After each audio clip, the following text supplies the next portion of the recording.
महिष्मती राज्य में इंद्रसेन नाम का एक राजा था।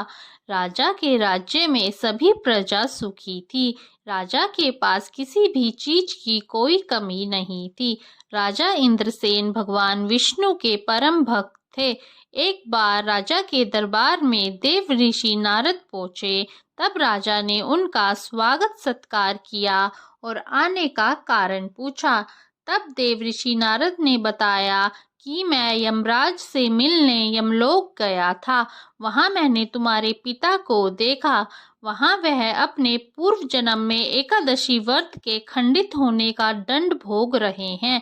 उन्हें तमाम तरह की यातनाएं झेलनी पड़ रही हैं। इसके लिए उन्होंने आपसे इंदिरा एकादशी का व्रत करने को कहा है ताकि उन्हें मोक्ष की प्राप्ति हो सके।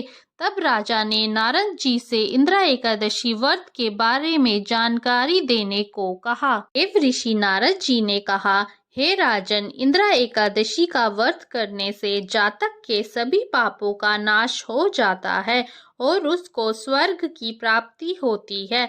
अपने पूर्वजों के निमित्त इस व्रत को करने से उनको स्वर्ग मिलता है। यह व्रत अश्विन माह की कृष्ण पक्ष की एकादशी के दिन किया जाता है। इस व्रत का आरंभ एक दिन पूर्व दशमी तिथि से ही हो जाता है। दशमी तिथि वाले दिन श्रद्धा पूर्वक प्रातः काल स्नान आदि करके निर्वित हो जाएं। फिर दोपहर के समय नदी या तीर्थ स्थान या सरोवर पर जाकर पुनः स्नान करें। प्रेम और श्रद्धा से पितरों का श्राद्ध कर्म करें और स्वयं दिन में एक ही बार भोजन करें। इसके पश्चात एकादशी के दिन भी प्रातःकाल उठकर स्नान आदि नित्य क्रिया से निर्वृत्त होकर नियम अनुसार श्रद्धा और भक्ति के साथ एकादशी का व्रत रखें। शालिग्राम जी की प्रतिमा का अभिषेक करके धूप दीप जलाकर उनकी पूजा करें, फल फूल चढ़ाएं।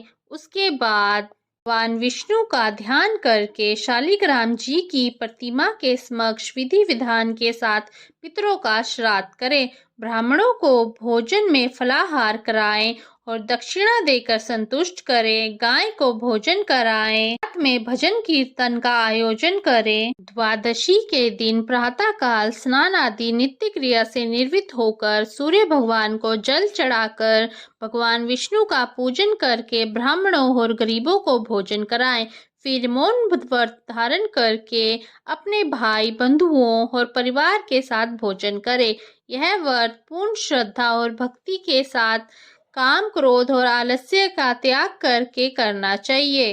राजा इंद्रसेन को व्रत का सारा विधान बताकर नारद जी वहां से अंतर्ध्यान हो गए। अपने पिता की इच्छा पूर्ण करने और उनको स्वर्ग की प्राप्ति कराने के लिए राजा इंद्रसेन ने अपने निमित्त इंदिरा एकादशी के व्रत का संकल्प किया और पूरी श्रद्धा भक्ति के साथ विधि विधान से व्रत को पूरा किया। फिर भगवान विष्णु से अपने पिता को स्वर्ग में स्थान प्रदान करने की प्रार्थना करी। भगवान विष्णु की कृपा से राजा इंद्रसेन के पिता यमलोक के कष्टों से छुटकारा स्वर्ग लोक को चले गए। इंदिरा एकादशी के व्रत के प्रभाव से राजा इंद्रसेन भी इस धरती के सुख को भोग कर स्वर्ग लोक को चले गए।